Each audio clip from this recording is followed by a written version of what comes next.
Welcome to రాజనీతి.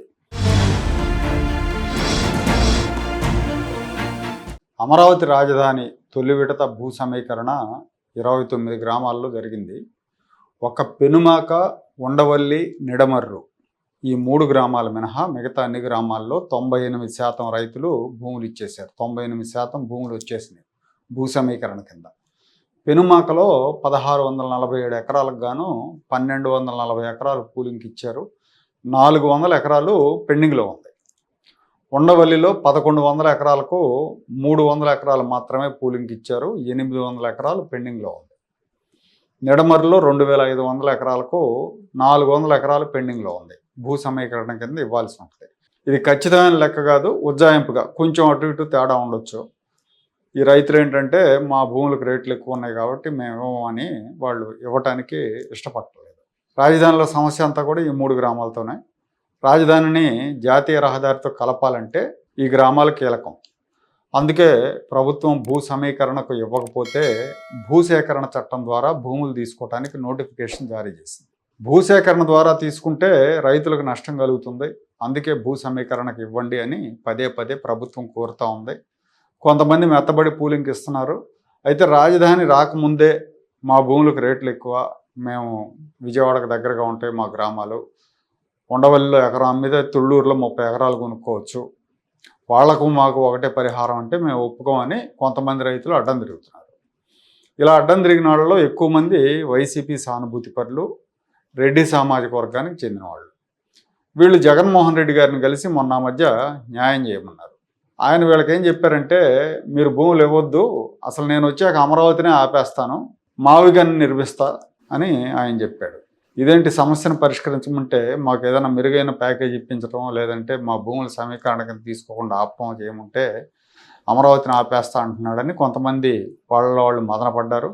అలా వెళ్ళిన వాళ్ళలో ఒకరిద్దరు మర్నాడే సిఆర్డీఏకి భూములు ఇచ్చేశారు. ఇదంతా ఎందుకు లేదు. వీళ్ళు జగన్ను కలిసిన సందర్భంలో వీళ్ళంతా వైసీపీ వాళ్ళు, ఎక్కువ మంది రెడ్లు అని సోషల్ మీడియాలో ప్రచారం జరిగింది. దీని మీద వాళ్ళంతా ఫీల్ అయిపోయి సీడ్ యాక్సిస్ రోడ్డు మీద ధర్నా ఒకటి చేశారు. ధర్నా అంటే 100 మంది వచ్చారని ఊహించుకోవద్దు. 25 మందితో ధర్నా చేశారు. మా ఉండవల్లి 30 ఏళ్ల నాడే అర్బన్ ఏరియా కింద ఉంది. మా భూములకు రాజధాని రాకముందే రేట్లు ఉన్నాయి. ఎగువ గ్రామాల రైతులకు ఒక్కొక్కరికి 2 ఎకరాల నుంచి 10 ఎకరాల వరకు భూమి ఉంది. మా రైతులకు ఒక్కొక్కరికి ఎకరం లోపే ఉంటుంది. కాబట్టి ప్రభుత్వం ఇచ్చే కౌలు సరిపోదు, మీకు కావాలంటే రోడ్లు వేసుకోండి, రోడ్లు వేసుకోవడానికి మౌలిక సదుపాయాలకు భూములు ఇస్తాం, అంతకంటే ఒక అంగుళం కూడా ఇవ్వమని వాళ్ళు చెప్తున్నారు. అంతవరకు బాగానే ఉంది. కాకపోతే వాళ్ళు మేము జగన్మోహన్ రెడ్డిని కలిస్తే మమ్మల్ని రెడ్డి వర్గం అని తిట్టారు, మేము రాజధానికి వ్యతిరేకమని తిట్టారు, మా మీద దుర్మార్గంగా విష ప్రచారం చేశారు, యూట్యూబ్ ఛానళ్ల ద్వారా దుష్ప్రచారం చేశారు. ప్రభుత్వం, ముఖ్యమంత్రి, సిఆర్డీఏ అధికారులు దీని మీద చర్యలు తీసుకోవాలి. తెలుగుదేశం కార్యాలయం కేంద్రంగా ఈ దుష్ప్రచారం జరిగింది. మా భూములు మీకు కావాలి, మమ్మల్ని తిడితే పట్టించుకోరా అని ఆవేశపడ్డారు. వాళ్ళు మాట్లాడిన వీడియో చూపిస్తాను, ఒకసారి చూడండి. రెడ్డి వర్గాన్ని పెట్టి తిట్టే విధానంలో చాలా తప్పు అని నేను మనవి చేస్తున్నా.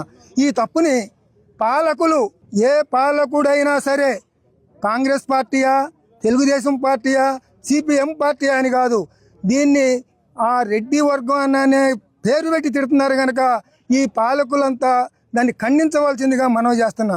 ఇంకొక విషయం, సిఆర్డీఏ అధికారులు ఉన్నారు. సిఆర్డీఏ అధికారులు సమక్షంలో ఈ భూమి తీసుకొని ఏ రెడ్లు ఎంత పొలం ఇచ్చారు, ఎవరు ఎంత ఇచ్చారు అనేది సిఆర్డీఏకి తెలుసు. సిఆర్డీఏకి తెలిసిన విధానాల్లో రెడ్డి వర్గాన్నే తిడుతున్నారంటే సిఆర్డీఏ కమిషనర్ కళ్ళు మూసుకొని కూర్చున్నదా? ఒక బాధ్యత లేదా? వీళ్ళందరినీ పేకు అనేటువంటి విధానాల్లో రెడ్డి వర్గమైనా తిట్టేటప్పుడు ఈ అధికారులు ఏం చేస్తున్నారు? ఈ అధికారులు ఖండించాల్సిన అవసరం లేదా? ఈ అవసరం లేనప్పుడు ఈ భూమి తీసుకోవటం ఎందుకు? ఈ భూమి ఇక్కడ ఆ వీడియోలో బాధపడిపోతున్నారు, రెడ్డి వర్గాన్ని తిడుతున్నారని. ఎవరు కూడా రెడ్లను తిట్టలేదు, రెడ్డి వర్గాన్ని తిట్టలేదు. భూములు ఇవ్వంది రెడ్లే, జగన్తో సమావేశానికి వెళ్ళింది కూడా రెడ్లే అని యూట్యూబ్ ఛానల్స్లో చెప్పినా లేదా సోషల్ మీడియాలో చెప్పినా అదే చెప్పారు. కానీ రెడ్లను ఎవరు బూతులు తిట్టలేదు, లేకపోతే ఇంకో రకంగా వేధించలేదు. ఉండవల్లి రెడ్లు జగన్మోహన్ రెడ్డిని కలిశారు అని చెప్పారు, దానికే తెగ ఫీల్ అయిపోతున్నారు. యాక్చువల్గా జగన్మోహన్ రెడ్డిని కలిసిన 27 మందిలో 20 మంది రెడ్లు, అది వాస్తవం కూడా. ఇక్కడ కులం ప్రస్తావన ఎందుకు అనే ప్రశ్న రావచ్చు. కానీ మెజారిటీ ఒక పార్టీ సానుభూతి పరులు అయినప్పుడు, ఒక కులానికి చెందిన వాళ్ళు అయినప్పుడు ఖచ్చితంగా ఆ కులం పేరు చెబుతారు. కులం ప్రస్తావన ఎందుకని గింజుకోవడానికి ముందు 6 ఏళ్ల క్రితం మీ చుట్టుపక్కల గ్రామాల ప్రజల మీద కులం పేరుతో జగన్మోహన్ రెడ్డి ప్రభుత్వం, ఆ ప్రభుత్వంలో నాయకులు, ఆ ప్రభుత్వంలో పోలీసులు దాడి చేస్తూ ఉంటే ఈ 2 గ్రామాల వాళ్ళు ఖండించారా? అమరావతిని కమరావతి అంటుంటే కమరావతి కాదురా సన్నాసులారా, మేము రెడ్లం కూడా అమరావతిలోనే ఉన్నామని ప్రెస్ మీట్లు ఏమైనా పెట్టారా మీరు? ఆందోళన చేస్తున్న అమరావతి రైతులకు, రైతు మహిళలకు సంఘీభావం తెలిపారా? మేమంతా గ్రామాల్లో బాగుంటాం, ఒకరికొకరు బాగుంటాం, మంచి సంబంధాలు ఉంటాయి, మీరు కులాల పేరుతో వైషమ్యాలు పెంచొద్దని చెప్పారు ఆ రోజున? అమరావతి మహిళల వ్యక్తిత్వ హననం చేస్తున్నప్పుడు, అమరావతిని వేశ్యల రాజధాని అన్నప్పుడు ఇలాగే రోడ్ల మీదకి వచ్చి ఖండించారా? ఖండించలేదే. పోలీసులు అర్ధరాత్రులు గ్రామాల మీద దోపిడి దొంగల్లా పడిపోయి భయోత్పాతం సృష్టించినప్పుడు మాట్లాడలేదే. అప్పుడు మాట్లాడుంటే అప్పుడు ఒకవేళ మీరు భూములు ఇవ్వకపోవచ్చు, ఇవ్వకపోయినా మేమంతా ఒకే గ్రామాలకి ఒకే ప్రాంతానికి సంబంధించిన వాళ్ళం, ఇదేంటి దాడిలోని మీరు మాట్లాడి ఉంటే ఇప్పుడు మీకు సంఘీభావాలు మద్దతులు దొరికేవి. వైసీపీ మద్దతుదారులైన మన కులపు రెడ్లు సోషల్ మీడియాలో అమరావతి మహిళలను దారుణంగా అవమానిస్తున్నప్పుడు, అరే మా మహిళలు కూడా అమరావతి వాళ్లే అని మీరు బుద్ధి చెప్పుంటే ఈరోజు మీ గోడు ఎవరైనా వినేవాళ్ళు. ఆ రోజున మేమంతా రైతులం, మేము కలిసిమెలిసి ఉంటున్నాం, రాజకీయాల కోసం కులాల పేరుతో విడదీయకండి అని మీ ఎమ్మెల్యే ఆళ్ల రామకృష్ణారెడ్డి, అప్పటి ఎమ్మెల్యే ఆళ్ల రామకృష్ణారెడ్డికి మీరు చెప్పలేదే. అమరావతికి వ్యతిరేకంగా ఆయన ఫిర్యాదులు చేస్తున్నప్పుడు వారించలేదే.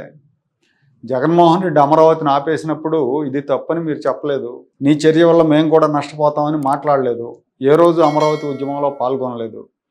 ఆ రోజున ఉద్యమంలో పాల్గొని ఉంటే, లేదా రైతులకు సంఘీభావంగా మీరు వాళ్ళ మీద దాడులను ఖండించి ఉంటే ఈరోజు మీకు మద్దతుగా నలుగురు నిలబడతారు. ప్రభుత్వాన్ని ఒప్పించే ప్రయత్నం చేసేవాళ్ళు, వాళ్ళకి నష్టం జరగకుండా చూడండి అని మాట్లాడేవాళ్ళు. జగన్మోహన్ రెడ్డి ఎంతమంది ఉద్యమకారులకు ఆ రోజున అపాయింట్మెంట్ ఇచ్చి వాళ్ళ గోడు విన్నాడని ఇవాళ చంద్రబాబు అపాయింట్మెంట్ అడుగుతారు మీరు? అంటే మన దాకా వస్తే కానీ నొప్పి తెలియదు అన్నట్టుగా ఇప్పుడు ధర్మం, న్యాయం, మానవత్వం పేరుతో ప్రవచనాలు చెప్తే వినడానికి సిద్ధంగా ఎవరు లేరు. ప్రభుత్వం ల్యాండ్ అక్విజిషన్ మొదలు పెడితే కోర్టులు కూడా అడ్డుకునే అవకాశం ఉండదు. మా భూములకు వాల్యూ ఎక్కువ కాబట్టి కాంపెన్సేషన్ ఎక్కువ ఇవ్వండి అని రిక్వెస్ట్ చేసుకుంటే కొంతవరకు పని అవుతుంది. సామరస్యంగా వెళ్తే పని అవుతుంది.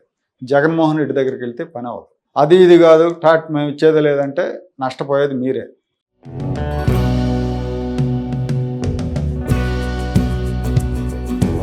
Like, share and subscribe to Rajaniti channel.